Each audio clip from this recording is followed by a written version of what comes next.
Medina নাম কত মধু,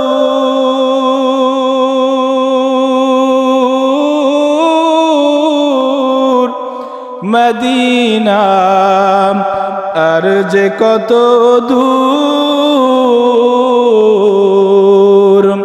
পাখির নাই ডানা থাকলে, পাখির নাই ডানা থাকলে যেতাম মদিনায়, মদিনা যাইতে পারলাম না, মদিনা দেখতে পারলাম না, মদিনা যাইতে পারলাম না। মদিনায় যাওয়ার ইচ্ছা আছে নাকি? আমি অসহায় তাই এত দূরে রই, আমি অসহায় তাই এত দূরে রই, শুধু সালাম জানাই মদিনা যাইতে পারলাম না, মদিনা দেখতে পারলাম না। আরো বেরোয় পুবাল হাওয়া,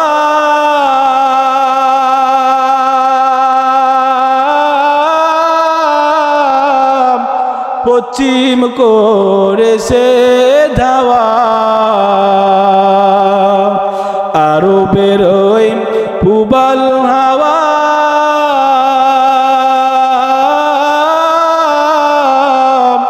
পশ্চিম করেছে ধাওয়া।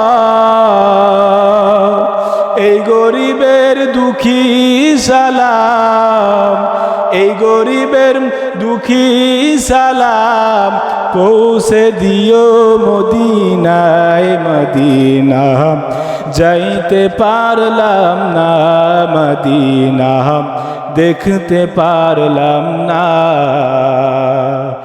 আমি অসহায় তাই এত দূরে রই, শুধু সালাম জানাই মদিনা যাইতে পারলাম না, মদিনা দেখতে পারলাম না।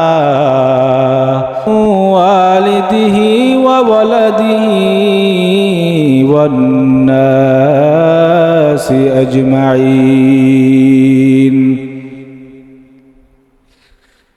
أو كما قال عليه الصلاة والسلام. صدق الله مولانا العظيم وصدق رسوله النبي الكريم، ونحن على ذلك من الشاهدين والشاكرين، والحمد لله رب العالمين. اللهم صل على محمد وعلى آل محمد كما صليت على إبراهيم وعلى آل إبراهيم إنك حميد مجيد. اللهم بارك على محمد وعلى آل محمد كما باركت على إبراهيم وعلى آل إبراهيم إنك حميد مجيد. तौहीद की अमानत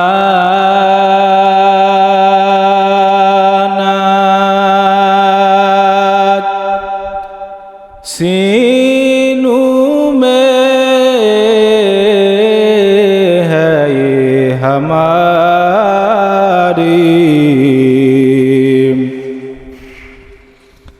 आसान नहीं मिटाना नामो निशा हमारा, आसान नहीं मिटाना नामो निशा हमारा।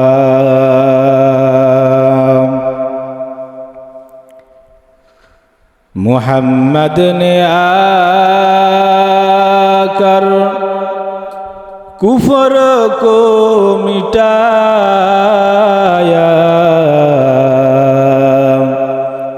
कुफर को मिटाकर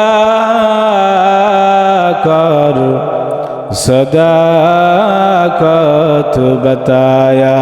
बलगल उला बिकमालिही कशफत दुजा बिजमालिही हसनत जमीअ खिसालिही सल्लु अलैहि व आलिहि। अल्हम्दुलिल्लाह। अल्लाह पाकेर दरबारे हजारो लाखों कोटी शुक्रिया जे अल्लाह रब्बुल आलमीन আপনাকে আমাকে সুস্থ রেখে ভালো রেখে দুনিয়ার সমস্ত কাজ থেকে ফারেক রেখে, যে আল্লাহ রব্বুল আলামিন আল্লাহ তাআলার পবিত্র জায়গায় পবিত্র ঘরে দুনিয়ার সমস্ত জায়গার চাইতে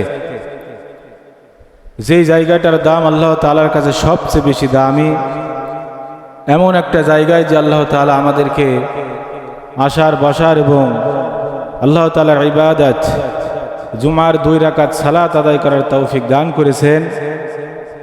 এই জন্য শুকরিয়া তান সেই মহান মালিকের দরবারে কালেমাতুশ শুকুর আদায় করে বলি আলহামদুলিল্লাহ। আল্লাহ রাব্বুল আলামিন আয়াতের ভিতরে বলতেছেন, ইয়া আইয়ুহাল্লাযীনা আমানু يا أيها الذين آمنوا اتقوا الله حق تقاته ولا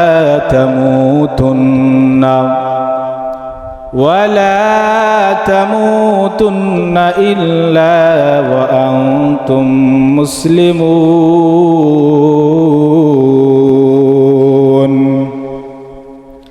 الله رب العالمين কোরআনের ভিতরে বলতেছেন, ইয়া আইয়ুহাল্লাযীনা আমানু।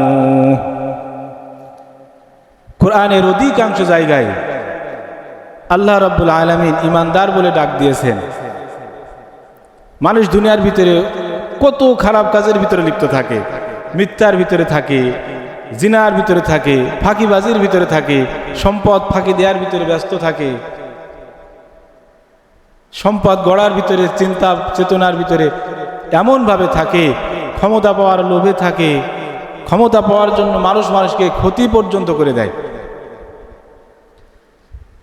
তাও আমার আল্লাহ কোরআনের ভিতরে কোন জায়গায় আমার আল্লাহ বেঈমান বলে ডাক দেয় নাই, আমার আল্লাহ সম্পদ ফাঁকি দেনেওয়ালা বলে ডাক দেয় নাই, আমার আল্লাহ কাজ্জাব মিথ্যাবাদী বলেও ডাক দেয় নাই, আমার আল্লাহ মানুষকে স্বার্থের জন্য দুনিয়া থেকে সরায় পর্যন্ত দেয়, মানুষকে হত্যা করে ফেলে সম্পদ পাওয়ার আশায়, ক্ষমতা পাওয়ার আশায়। আমার আল্লাহ সব কিছু দেখতেছেন, তারপরও সেই সকল বান্দাদেরকে আমার আল্লাহ কোনো সময় বান্দাকে ওইভাবে জুলুমকারী বলে ডাক দেয় নাই, হত্যাকারী বলেও ডাক দেয় নাই। কোরআনের ভিতরে আমার আল্লাহ বান্দাকে ডাক দেয় ঈমানদার বলিয়া। অধিকাংশ জায়গায় আমার আল্লাহ ঈমানদার বলে ডাক দিয়েছেন। ইয়া আইয়ুহাল্লাযীনা আমানু, হে ঈমানদারগণ বলে ডাক দিয়েছেন, মোহাব্বত লাগায়া ডাক দিয়েছেন, যাতে বেঈমান গোলাম, যাতে ঈমান হারা বান্দাগুলা, যাতে আল্লাহর এই বান্দাগুলা দুনিয়ার ভিতরে অনেক গুনাহের ভিতরে লিপ্ত থাকবে, কিন্তু যখন তার হুঁশ ফিরবে, যখন জানতে পারবে এখন তো আমার আর তো দুনিয়ায় কেউ নাই, এখন তো আমার বয়সও নাই, আমার তো ক্ষমতা বলতে আর কিছুই নাই, আমার তো সম্পদ বলতে এখন আর কিছুই নাই, আমার চোখের জ্যোতিও আস্তে আস্তে কমে যাইতেছে, পায়ের হাঁটুর বল আস্তে আস্তে কমে যাইতেছে, মাজার বল আস্তে আস্তে মাজায় সেই শক্তিও আর নাই। এখন সে বুঝতে পারছে দুনিয়ায় এতদিন যা আমি করেছি সবগুলা ভুলের ভিতরে ছিল।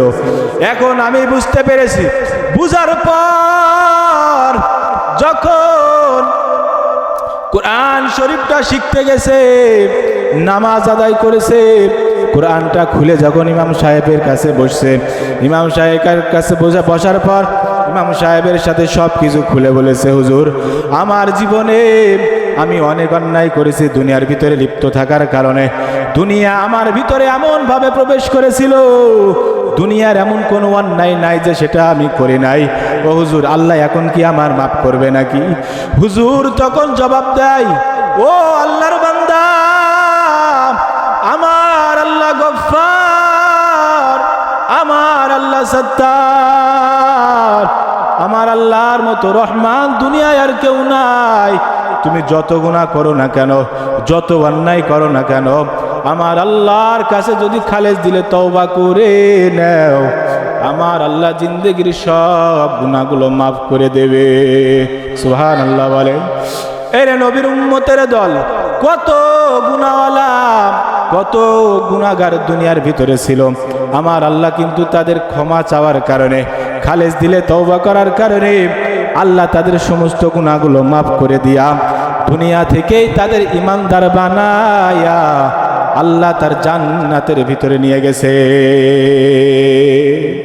আল্লাহ আল্লাহ क्या मुबारक नाम है, अल्लाह अल्लाह क्या आशे का नाम है, या गियासल मुस्तगीसीन हदीना लफ्तिखारा बिलउलूमे वलगिना, हर गोरीदे नेकुतु तैयार है, जो न मांगे उसे तू बेजार है। ও আল্লাহর বান্দারা, এই জন্য আল্লাহকে যদি ভালোবাসতে হয়, আল্লাহকে ভালোবাসার আগে যেই কাজটা আগে করতে হবে, যেই কাজটা আগে করতে হবে সেটা হলো আগে রাসূলের তরিকা অবলম্বন করতে হবে, রাসূলের তরিকা অনুসরণ করতে হবে, পয়গম্বরকে ভালোবাসতে হবে। পয়গম্বরকে যদি ভালোবাসা না হয়, আল্লাহকে কিন্তু ভালোবাসা যাবে না, আল্লাহর মহাব্বত পাওয়া যাবে না, ইমানদার হওয়া যাবে না। এরে আল্লাহর বান্দা, আল্লাহকে ভালোবাসছেন, আল্লাহর রাসূলকে ভালোবাসছেন হযরতে ইমাম মালিক। কে? ইমাম মালিক নবীকে ভালোবাসছেন। নবীকে ভালোবাসার কারণে এত ভালোবাসছেন, নবীর ভালোবাসার কারণে ইমাম মালিক মক্কার জমিনে, মদিনার জমিনে কোনোদিন জুতা পায়ে দিয়ে হাঁটে নাই, কোনোদিন জুতা পায়ে দিয়ে হাঁটে নাই। ইমাম মালিকের কাছে যখন জিজ্ঞাসা করা হয়, ও ভাই ইমাম মালিক, মদিনার জমিনে, মক্কার জমিনে আপনি কেন জুতা পরিধান করে হাঁটেন না? ইমাম মালিক তখন জবাব দেয়, ও ভাই, মক্কার জমিনে, মদিনার জমিনে আমি জুতা পায়ে দিয়ে কেন হাঁটি নাই? আমি আমার নবীকে এত মহাব্বত আমি করি, আমার নবীকে এত ভালোবাসি, আমি জানি এই মদিনার জমিনে, এই মক্কার জমিনে আমার নবী হাঁটা চলাফেরা করেছে, আমার নবীর পায়ের ছাপ এই মদিনার জমিনে, এই মদিনার জমিনে এই ছাপগুলো আছে। এই নবীর পায়ের ছাপের উপরে যদি আমি ইমাম মালিকের এই জুতা যদি সেই পায়ের ছাপের উপরে লেগে যায়, তাহলে হয়তো নবীর ভালোবাসা আমার থেকে কমে যাবে। এই জন্য নবীর ভালোবাসা, নবীর মহাব্বত আমার অন্তরের ভিতরে এমন গালিব, নবীর ভালোবাসা তার অন্তরে থাকার কারণে, নবীর ভালোবাসা বহিঃপ্রকাশের কারণে ইমাম মালিক জীবনে কোনোদিন মক্কার জমিনে জুতা পরিধান করে হাঁটে নাই। এই জন্য ইমাম মালিকের কাছে পয়গম্বর প্রায় প্রায় আসতেন স্বপ্ন যোগে দেখা করতে। এই জন্য ভাইরা আমার, ওই নবীকে দেখার জন্য ইমাম মালিক কত তার আশা, মক্কার জমিনে যাবে, মদিনায় যাবে। মক্কার জমিন থেকে হজ করিয়া ইমাম মালিক মদিনায় গেছেন। মদিনায় গিয়া ইমাম মালিক আর মক্কার জমিনে আবার ফিরে আসতে চায় না। মক্কার জমিনে ফিরে আসতে চায় না ইমাম মালিক। ইমাম মালিক বলতে চায়, যদি আমি মদিনা থেকে চলে যাই, মদিনা থেকে যাওয়ার পর আমার মৃত্যুটা যদি মক্কায় হয়ে যায়, তাহলে তো আমি নবীর রওজার আশেপাশে আমার তো দাফন হবে না। মদিনার মসজিদে নববীর ভিতরে, মসজিদে বাকির ভিতরে আমার তো দাফন হবে না। হাদিসের ভিতরে আছে, রাসূলের সুন্নাহ হলো যে যেইখানে মদিনার ভিতরে, মদিনার জমিনে যে যেই জায়গাটায় মারা যাবে, সে তার দাফনটাও সেই জায়গাটাই হবে। ইমাম মালিক নবীকে এত ভালোবাসতেন, ভালোবাসার কারণে ইমাম মালিক বলতে চায়, আমি মদিনা থেকে আর যাব না, মদিনা থেকে যাব না। এই মদিনায় যদি আমার মৃত্যু হয়ে যায়, মদিনায় মৃত্যু হয়ে যাওয়ার পর আমার এই দাফনটা যেন এই মদিনার মাটিতেই হয়, নবীজির রওজায় হয়। নবীজির রওজার পাশেই যদি আমার এই দাফনটা হয়ে যায়, কাল কিয়ামতে হাসরের ময়দানে, হাসরের ময়দানে নবীর সাথে উঠব। আর নবীর সাথে যদি উঠতে পারি, নবীর শাফাত পাইতে আমার কোনো কষ্ট হবে না। নবীর শাফাত যে একবার পাইবে, তার ঠিকানা জান্নাত ছাড়া হবে না। মায়ার নবী একবার ঘরের ভিতরে গুনগুন গুনগুন করে কাঁদতেছে। আয়েশা সিদ্দিকা রাদিয়াল্লাহু তাআলা আনহা পয়গম্বরকে জিজ্ঞাসা করতেছেন, ও পয়গম্বর, আপনি কেন এইভাবে কান্নাকাটি করতেছেন? আল্লাহ তো আপনার সমস্ত গুনাহ মাফ করে দিয়েছেন, তারপরেও পয়গম্বর মাঝে মাঝে কেন আপনি এইভাবে ডুকরে ডুকরে কাঁদিয়া ওঠেন? মাঝে মাঝে কেন আপনি এইভাবে কাঁদেন? মায়ার নবী তখন ডাক দেয়া বলেন, আয়েশা, আমি হাসরের ময়দানের ভয়াবহতা সম্পর্কে ওই কথাটা যখন আমার মনে পড়ে যায়, তখন আমি চোখের পানি আর রাখতে পারি না। ও আয়েশা, হাসরের ময়দান এত কঠিন, ওই দিন মা তার সন্তানকে পরিচয় দিবে না, বাবা তার সন্তানকে পরিচয় দিবে না। ভাই, যে ভাই ভাই ভাইয়ের সম্পর্ক কত মধুর, ভাইয়ের সাথে ভাইয়ের যদি কোনো কথাও না হয়, যদি কোনো গ্যাঞ্জাম গন্ডগোল লেগেও থাকে, ওই ভাইয়ের গায়ে যদি অপর এলাকার কেউ গায়ে হাত তোলে, ওই ভাইকে যদি কেউ ক্ষতি করার চেষ্টা করে, আর এই ভাইয়ের কানে যদি কেউ দিয়া দেয়, ওই ভাই কিন্তু আর ঘরে বসে থাকতে পারে না। ওই আদরের ভাই কাল কিয়ামতের দিন ওই ভাই কিন্তু ওই ভাইয়ের পাশেও দাঁড়াবে না। মা পরিচয় দিবে না, বাবাও পরিচয় দিবে না, কেউ সেদিন থাকবে না পাশে। সেই দিন সবাই ইয়ানাফসি ইয়ানাফসি করতে থাকবে। ও আয়েশা, শুধু সমস্ত উম্মতের না, ও আয়েশা, ওই হাসরের ময়দানে সমস্ত নবীরা, সমস্ত পয়গম্বরেরাও ইয়ানাফসি ইয়ানাফসি বলে কাঁদবে।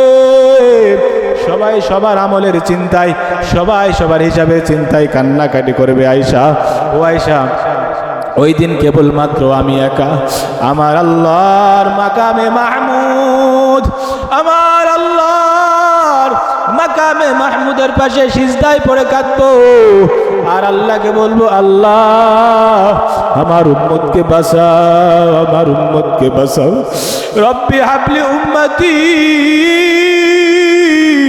রব্বি হাবলি উম্মতি। এইভাবে আমি আমার উম্মতকে বাঁচানোর জন্য, আমি আমার উম্মতের মায়ায়, আমি আমার উম্মতের ভালোবাসায়, আমার উম্মত যেন জাহান্নামে না যায়, আমার উম্মত যেন তার শাফায়াত পায়, এইভাবে আমি মাকামে মাহমুদের পাশে সিজদায় পড়িয়া কাঁদবো। ও আয়েশা, ওই কঠিন ভয়াবহতা যখন আমার সামনে স্মরণ হয়, ও আয়েশা, ওই সময় আমি চোখের পানি ধরে রাখতে পারি না। ও এলাকার যুবক, ও ভাইরা আমার, এই জন্য বেশি বেশি করে নবীর সুন্নাত আঁকড়ে ধরতে হবে। আল্লাহকে যদি ভালোবাসতে হয়, আল্লাহকে ভালোবাসার আগে নবীর তরিকাটা অনুসরণ করতে হবে। নবীকে যদি ভালো না বাসি, নবীর সিরাত অনুযায়ী যদি চলতে না পারি তাহলে কিন্তু আমাদের ইবাদত কোনোটাই আল্লাহ তাআলার দরবারে কবুল হবে না। নবীর উপরে যদি আমাদের পাক্কা ঈমান যদি আমাদের দিলের ভিতরে পয়দা না হয় তাহলে তো আল্লাহর মোহাব্বত আল্লাহর ভালোবাসাও তো দিলে পয়দা হবে না। 5 ওয়াক্ত সালাত পড়তেও ভালো লাগবে না। যত ভালো কাজ আছে সেই ভালো কাজগুলো করতে মনে চাইবে না। চাইবে? অনেক আল্লাহর বান্দা আছে আজান শুনে নামাজে আসে না, মসজিদে এলান হইতেছে অমুক গ্রামের একজন মারা গেছে শুনতেছে, আসে না, সে তার কাজে ব্যস্ত। কেন আসে না? পরিপূর্ণ পাক্কা ঈমান তার দিলের ভিতরে এখনো পয়দা হয় নাই। জাহান্নামের ভয় তার দিলের ভিতরে এখনো সঠিকভাবে পয়দা হয় নাই। এই জন্য ফজরে আসে না, জহরে আসে না, মাগরিবে আসে, ইশায় আসে না। অথচ আল্লাহ রাব্বুল আলামিন বলতেছেন 5 ওয়াক্ত সালাত আমি আমার বান্দার জন্য ফরজ করে দিলাম। কয় ওয়াক্ত? 5 ওয়াক্ত কি আসা হয়? মাগরিবে আসি, ইশায় আসি না, ইশায় আসি আবার ফজরে আসে না। অথচ আল্লাহ রাব্বুল আলামিন বলতেছেন 5 ওয়াক্ত সালাত নামাজ আদায় করার পর আল্লাহর কোন বান্দা এশার নামাজ যখন আদায় করে, এশার নামাজ রাতের অংশ না দিনের অংশ? এশার নামাজ হলো রাতের একটা অংশ। এই এশার নামাজ, এশার সালাত বান্দা আদায় করার পর যখন রাত্রেবেলা ঘুমায়, এশার সালাত আদায় করার পর বান্দা যখন রাত্রে গভীর হয়ে যায়, ঘুমে বিভোর, সকালবেলা ফজরে উঠতে পারে না, আসতে পারে না, আসে না? জুম্মার দিন মসজিদ ভরে যায়, আসরের সময় মসজিদ ভরে যায়, জহরেও মসজিদ ভরে, মাগরিবেও মুসল্লি বেশি হয়, ইশায়ও বেশি হয়। ফজরের সময় 5 জন হয় না এক কাতারে, এক কাতার তো ভরেই না। আবার কি অনেক সময় শুধু ইমাম আর মুয়াজ্জিন নামাজ পড়ে বাসায় চলে যায়। কই সে ইশার সময় যারা ছিল, আসরের সময় যারা ছিল, মাগরিবের সময় যারা ছিল, তারা কোথায় গেল? অথচ আল্লাহ রাব্বুল আলামিন বলতেছেন পয়গম্বরের হাদিসের ভাষ্য অনুযায়ী যদি আল্লাহর কোনো বান্দা এশার সালাত আদায় করার পর রাতে যখন বিছানায় ঘুমায় যায়, রাতে ঘুমানোর পর আবার ফজরের সালাত আদায় করার জন্য আল্লাহর কোনো বান্দা যদি মসজিদে প্রবেশ করে, মসজিদে প্রবেশ করার পর 2 রাকাত সুন্নাত নামাজ আদায় করে নাই, 2 রাকাত ফরজ নামাজের আগে 2 রাকাত যে সুন্নত নামাজ আদায় করে, পয়গম্বর বলতেছেন সারা রাত ইবাদত করলে যে সওয়াব হবে, সারা রাত জিকির আজকার করলে যে সওয়াবটা হয়, ফজরের 2 রাকাত সুন্নত যদি আল্লাহর কোনো বান্দা এশার সালাত আদায় করার পর ওই ফজরের টাইমে এসে যদি 2 রাকাত সুন্নত আদায় করে, আল্লাহ রাব্বুল আলামিন তার আমল নামায় সারা রাত ইবাদত করার সওয়াব দান করে দেয়। বলেন সুবহানাল্লাহ। ভাইরা আমার, এই জন্য 5 ওয়াক্ত সালাত পড়া যাবে নাকি? 5 ওয়াক্ত নামাজ পড়া যাবে নাকি সপ্তাহে জুম্মা একদিন, এই দিনে একদিন আসতে হবে, আবার তালাশ করতে হবে শুক্রবার কবে, সেই দিন পড়বে, তাই তো? আর নবীর মহাব্বত দিলের ভিতরে পয়দা করতে হবে, নবীর তরিকা অনুযায়ী চলতে হবে। নবীর ভালোবাসা অন্তরে যদি পয়দা না করা হয়, আগেই তো বললাম কোনো আমল আল্লাহ তাআলার দরবারে কবুল হবে না। ইমাম মালিক যেইভাবে নবীকে ভালোবাসছেন, সাহাবায়ে একরাম যেইভাবে নবীকে ভালোবাসছেন, তাবেঈন যেইভাবে নবীকে ভালোবাসছেন, সেইভাবে ভালোবাসবে। এখনো আল্লাহর অনেক বান্দা দুনিয়ায় আছে। এই তো এখন হজের মৌসুম, আজকে হলো কি জিলকদ মাসের 20 তারিখ, জিলহজ মাস থেকে হজের মৌসুম শুরু হয়ে যাবে। তো এখন থেকে হাজিরা যাওয়া শুরু করতেছে, তাই তো? তো হাজিরা কেন যায়? এই সিজন আসার সময় হাজিদের অন্তরের ভিতরে কেমন জানি মদিনায় যাওয়ার জন্য, মক্কায় যাওয়ার জন্য তাদের অন্তরের ভিতরে কেমন জানি অন্তরটা, মানে এত মোহাব্বত রাসূলের, জিয়ারের দেশে থাকতেই চায় না।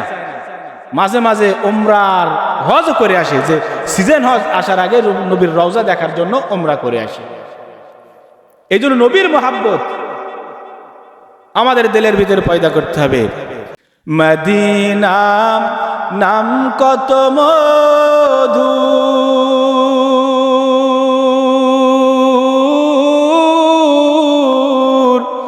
মদিনা আর যে কত দূর পাখির নাই ডানা থাকলে পাখির নাই ডানা থাকলে যেতাম মদিনায় মদিনা যাইতে পারলাম না মদিনা দেখতে পারলাম না মদিনা যাইতে পারলাম না। মদিনায় যাওয়ার ইচ্ছা আছে নাকি? আমি অসহায় তাই এত দূরে রই আমি অসহায় তাই এত দূরে রই শুধু সালাম জানাই মদিনা যাইতে পারলাম না মদিনা দেখতে পারলাম না। আরো বেরোয় পুবাল হাওয়া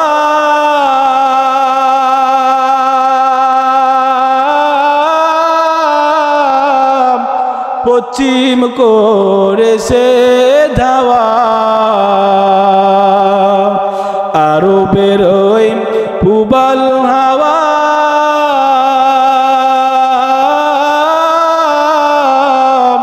পশ্চিম করেছে ধাওয়া এই গরিবের দুঃখী সালাম এই গরিবের দুঃখী সালাম পৌঁছে দিও মদিনায় মদিনা যাইতে পারলাম না মদিনা দেখতে পারলাম না। আমি অসহায় তাই এত দূরে রই শুধু সালাম জানাই মদিনা যাইতে পারলাম না মদিনা দেখতে পারলাম না। প্রিয় ভাইরা আমার, আল্লাহ রাব্বুল আলামিন আমাদের সব ভাইকে মক্কা এবং মদিনা দেখার তৌফিক দান করুক। সকলে বলেন আমিন। আল্লাহ রাব্বুল আলামিন আমাদের সবাইকে কবুল করুন। আখিরি দাওয়ানা আলহামদুলিল্লাহি রাব্বিল আলামিন। আসসালামু আলাইকুম।